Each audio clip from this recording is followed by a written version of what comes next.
Good morning बच्चों, मैं नेहा खंडेलवाल आज की कक्षा में आपका स्वागत करती हूं। बच्चों, हम पढ़ रहे हैं कक्षा 5 की गणित विषय और इसमें हमारा 17वां अध्याय है मनगणित। तो बच्चों, आज हम इस अध्याय में करेंगे प्रश्नावली 17.2। बच्चों, प्रश्नावली 17.2 के प्रश्न नंबर 1 से 3 तक हमने पिछली कक्षा में कर लिए थे। तो आज हम करेंगे प्रश्न नंबर 4 से लेकर 11 तक। तो करते हैं प्रश्न नंबर 4। यहाँ लिखा हुआ है, ऐसे कुल कितने अंक है जिनका गुणा 5 से करने पर इकाई का अंक 5 प्राप्त होता है। बच्चों, ऐसे कुल कितने अंक हैं जिनका गुणा अगर हम 5 से करते हैं तो जो इकाई का अंक है वो हमेशा 5 ही आता है।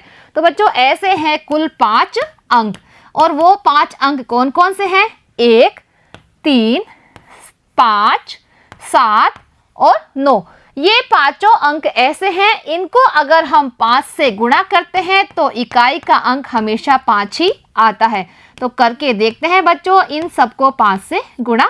अब देखिए बच्चों, 5 को अगर हम 1 से गुणा करेंगे तो कितने आते हैं? 5 एकम 5, यानी इकाई का अंक आ गया है 5।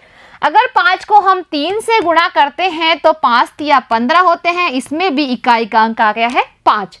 इसी तरह बच्चों, अगर हम 5 को 5 से गुणा करते हैं तो कितने आते हैं? 25, तो इसमें भी इकाई का अंक आ गया है 5। 7 को 5 से गुणा करने पर आते हैं 35, तो इकाई का अंक यहाँ भी है 5। और 9 को 5 से गुणा करने पर आते हैं 45, इसमें भी इकाई का अंक है 5। यानी बच्चों, ये 5 अंक ऐसे हैं जिसको अगर हम 5 से गुणा करते हैं तो इकाई का अंक हमेशा 5 ही आता है। अब करते हैं बच्चों अगला प्रश्न, प्रश्न नंबर 5। किसी संख्या का आधा प्राप्त करने के लिए किस संख्या से भाग लगाना होता है? तो बच्चों, वो संख्या है 2। यानी बच्चों, किसी भी संख्या का अगर हम आधा करते हैं यानी उसे 2 बराबर भागों में बांटते हैं तो उसमें भाग लगाना होता है 2 का। क्योंकि बच्चों, बराबर बांटने के लिए हम भाग लगाते हैं और हमें 2 भागों में बांटना है तो हम 2 का ही भाग लगाएंगे। तो देखिए बच्चों, अगर हमें करना है 70 का आधा तो 70 में हम भाग लगाएंगे 2, तो बच्चों आ जाएंगे 35। यानी बच्चों, किसी भी संख्या का अगर हमें आधा करना है यानी 2 भागों में बांटना है तो 2 का ही भाग हमें लगाना होगा। अब करते हैं प्रश्न नंबर 6। 2 अंकों की वह संख्या ज्ञात करो जिसके दोनों अंक समान हैं तथा 7 का भाग जाता हो। तो बच्चों, ऐसी संख्या है 77। देखिए बच्चों, यह है 2 अंक की संख्या और बच्चों इसमें दोनों अंक समान हैं, यानी इकाई का अंक भी 7 है और दहाई का अंक भी 7 है। और बच्चों इसमें 7 का भाग भी पूरा पूरा जाता है। तो भाग देकर देखते हैं हम 77 में 7 का। तो सबसे पहले हम 1 अंक में ही भाग देंगे, यानी 7 का पहाड़ा एक बार बोलने पर आते हैं 7 और 7 में से 7 घटाने पर 0 शेष बचता है। अब ऊपर से उतारेंगे हम 7। अब 7 का भाग 7 में कितनी बार जाता है? एक बार ही जाता है। तो देखिए बच्चों, 11 बार गया इसका भाग। यानी बच्चों 77 ऐसी संख्या है जिसके दोनों अंक समान हैं और इसमें 7 का भाग भी जाता है। अब करते हैं बच्चों अगला प्रश्न, प्रश्न नंबर 7। वह संख्या कौन सी है जिसका प्रत्येक संख्या में भाग जाता है? तो बच्चों वह संख्या है 1। यानी 1 का भाग हम कोई भी संख्या में दे सकते हैं। जैसे बच्चों, हमें 325 में देना है 1 का भाग, तो हम इसे आसानी से दे सकते हैं। 1 का पहाड़ा 3 बार बोलेंगे तो आते हैं 3 और 3 में से 3 घटाने पर बचता है 0। अब 2 उतारेंगे, 1 का भाग 2 में जाएगा 2 बार। अब 2 में से 2 घटाने पर 0 शेष रहते हैं। अब उतारते हैं हम 5, तो 1 का भाग 5 में जाएगा 5 बार।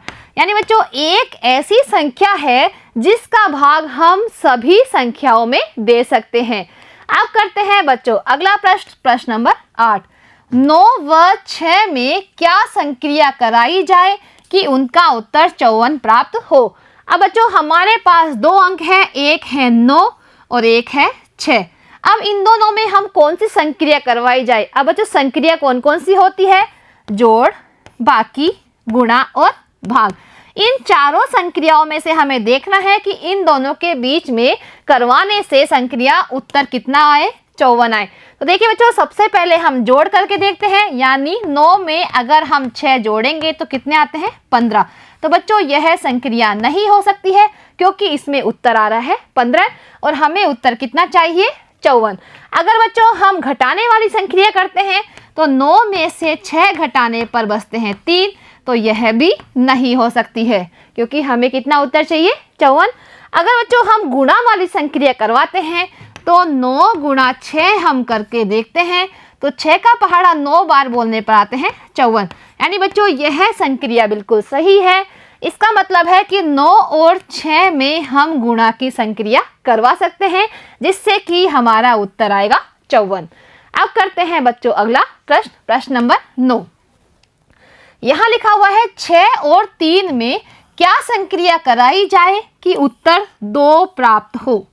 अब देखिए बच्चों, संक्रिया कौन कौन सी होती है? जोड़, बाकी, गुणा और भाग। अब इन चारों संक्रियाओं में से हमें देखना है कि 6 और 3 में कौन सी संक्रिया कराने से उत्तर 2 प्राप्त होता है। तो देखिए बच्चों, सबसे पहले हम जोड़ कराते हैं तो 6 और 3 होते हैं 9, यानी यह संक्रिया नहीं हो सकती है। अब बच्चों हम कराते हैं घटाने वाली संक्रिया, तो 6 में से 3 घटाने पर शेष बचता है 3, यानी यह भी नहीं हो सकती है। अब गुणा वाली संक्रिया करा के देखते हैं, तो बच्चों 6 को अगर हम 3 से गुणा करते हैं तो कितने आते हैं? 18, यानी यह संक्रिया भी नहीं हो सकती है क्योंकि हमें उत्तर चाहिए 2। तो बच्चों हम भाग वाली संक्रिया करवा के देखते हैं, यानी अगर हम 6 में भाग दे 3 का तो कितने आते हैं? तो 3 एकम 3 और 3 दूना 6, यानी 3 का पहाड़ा 2 बार बोलने पर आते हैं 6। तो देखिए बच्चों, यहाँ पर उत्तर आ गया है 2, यानी 6 और 3 में हम भाग की संक्रिया करवा सकते हैं, जिससे कि हमें 2 उत्तर प्राप्त होगा। अब करते हैं बच्चों अगला प्रश्न, प्रश्न नंबर 10। वह संख्या कौन सी है जिसका किसी भी संख्या से गुणा करने पर उत्तर सदैव 0 प्राप्त होता है? तो बच्चों वह संख्या है 0। अगर बच्चों 0 को हम किसी भी संख्या से गुणा करते हैं तो उत्तर हमेशा 0 ही प्राप्त होता है। जैसे बच्चों अगर हम 5 को 0 से गुणा करेंगे तो कितने आएंगे? 0 ही आएंगे।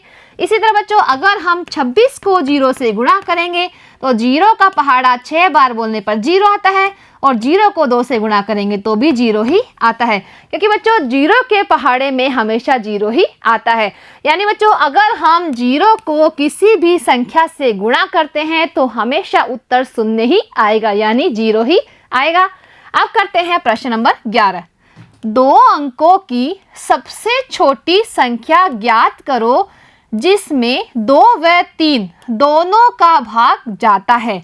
बच्चों 2 अंकों की हमें ऐसी सबसे छोटी संख्या ज्ञात करनी है जिसमें 2 व 3 दोनों का भाग जाता है। तो बच्चों हम 2 और 3 का पहाड़ा लिखकर देखते हैं कि ऐसी कौन सी 2 अंकों की सबसे छोटी संख्या है जो इन दोनों पहाड़ों में आती है। देखिए बच्चों 2 एकम 2, 2 दूनी 4, 2 तिया 6, 2 चौक 8, 2 पंजो 10, 2 छिंग 12, 2 सत 14, 2 अट्ठे 16, 2 नाम 18 और 2 ढाई 20। अब 3 का लिखेंगे, 3 एकम 3, 3 दूनी 6, 3 तिया 9, 3 चौक 12, 3 पंजो 15, 3 छिंग 18, 3 सत्ता 21, 3 अट्ठे 24, 3 नाम 27 और 3 ढाई 30। अब देखिए बच्चों 2 अंकों की सबसे छोटी संख्या यहाँ भी 12 है और इसमें भी आ रही है 12, यानी 12 ऐसी संख्या है जिसका भाग 2 और 3 में जा सकता है। बच्चों यहाँ पर उत्तर होगा 12, क्योंकि ये 2 अंकों की संख्या है और इसमें 2 व 3 दोनों का भाग जाता है। देखिए बच्चों 2 का भाग अगर हम 12 में देते हैं तो कितनी बार जाता है? 6 बार जाता है। इसी तरह अगर हम 3 का भाग देते हैं 12 में तो कितनी बार जाएगा? 3 चौक 12। यानी बच्चों 12 में 2 और 3 दोनों का भाग जाता है और यह 2 अंक की सबसे छोटी संख्या है जिसमें इन दोनों संख्याओं का भाग जाता है। तो बच्चों आज हमारी प्रश्नावली 7.2 होती है पूरी। इसके साथ ही बच्चों हमारा यह अध्याय भी समाप्त होता है। धन्यवाद।